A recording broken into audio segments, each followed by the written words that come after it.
दोस्तों, आज की कहानी है बहू तुमने तुम्हारी ननद को होली पर क्यों नहीं बुलाया।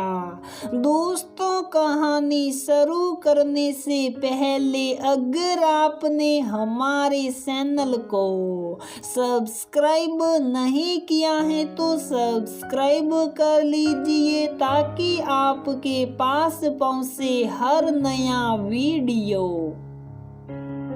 आस्था बहू, आज संक्रांति है तो सभी छोटे बड़ों को फोन कर बधाई दे देना। आस्था की सासू माँ ने हमेशा की तरह आस्था को सुबह सुबह याद दिला दिया।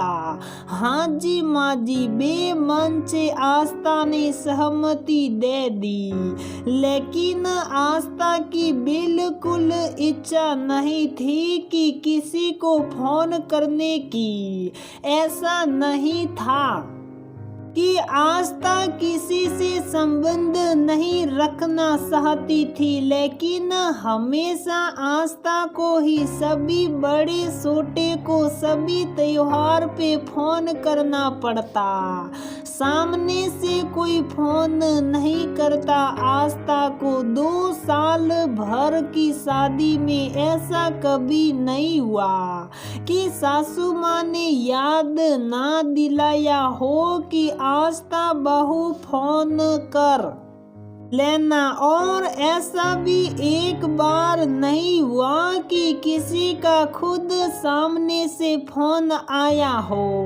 आस्था का हाल जानने को सभी रिश्तेदार के फोन आस्था की सासू माँ के फोन पे आते और जबरदस्ती सासू माँ आस्था को फोन पकड़ा देती, ये कहा कि लो बहू बात करो। आस्था को इस तरह एक तरफा फोन करना ऐसा लगता मानो वही सब के पीछे पड़ी हो। संबंध रखने को बाकी घर वालों को तो जैसे आस्था से कोई मतलब ही नहीं था। आस्था की शादी एक संयुक्त परिवार में हुई थी, जहां उसके ससुर जी 4 भाई थे। सबके बच्चों को मिला ले तो लंबा चौड़ा परिवार था। सब अलग अलग शहरों में रहते थे, लेकिन आपस में मधुर संबंध थे सभी के। आस्था के पति रवि की छोटी बहन रश्मि की शादी आस्था से पहले ही हो गई थी।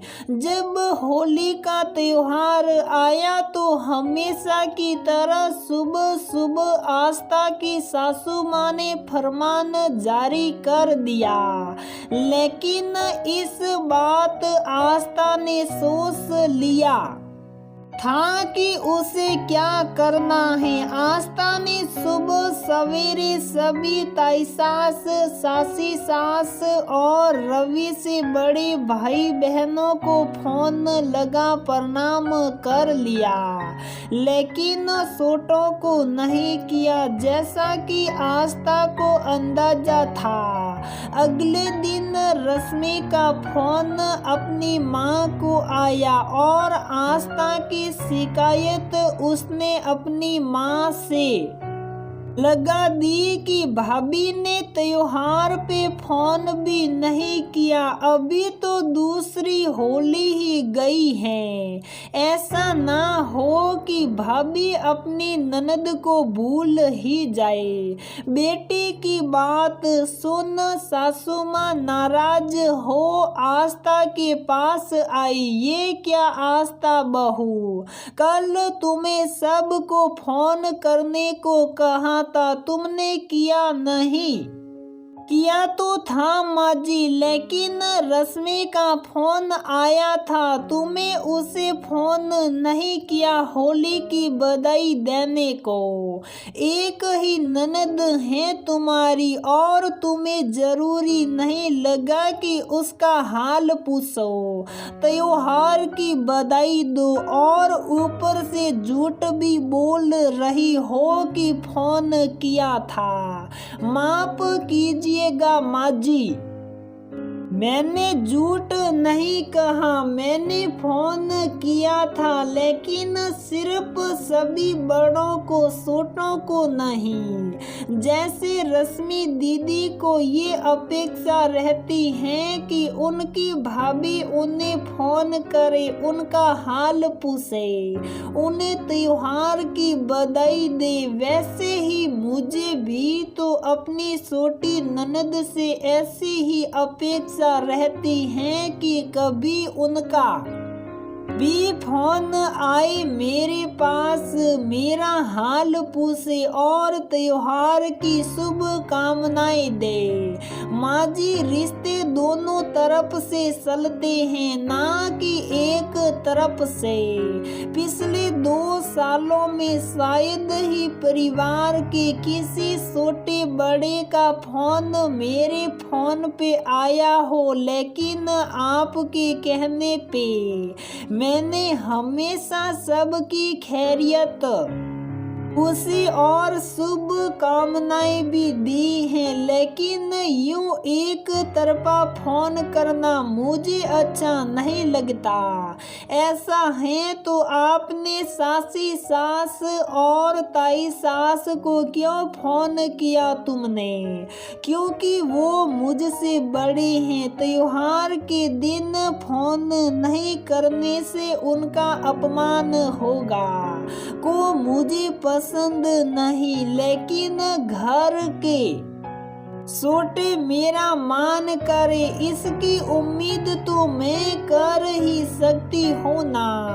आस्था की बात सुन उसकी सासू माँ दंग रह गई। कहीं ना कहीं वो ये बात समझ गई थी कि उनसे चूक हुई है और संबंधों को निभाने की जिम्मेदारी सिर्फ बहू की नहीं होती, रिश्तेदारी दोनों तरफ से निभाई जाती है। तुम सही कह रही हो आस्था बहू, गलती मेरी है। जैसे मैंने तुमसे उम्मीद की, तुम्हें बोला, वैसे ही मुझे रश्मि को भी कहना चाहिए था, तुम्हें फोन करने को। वैसे भी तुम बड़ी भाभी हो उसकी। अपनी सासू माँ की बात सुन आस्था ने तसल्ली की सांस ली। बिना वाद विवाद उसकी समस्या को हल हो गई थी। प्रिय दोस्तों, कहानी के माध्यम से बस इतना कहना चाहती हूँ कि संबंधों को जोड़ने का प्रयास दोनों तरफ से होना चाहिए, ना कि एक तरफ से। बहू को भी अच्छा लगता है जब ससुराल के छोटे सदस्य फोन कर हाल ले। अपेक्षा तो सबको होती है। तो दोस्तों, हमारी ये कहानी यहीं पर समाप्त होती है। अगर आपको हमारी ये कहानी पसंद आती है तो प्लीज वीडियो को लाइक करें, शेयर करें और हमारे चैनल को सब्सक्राइब जरूर करें।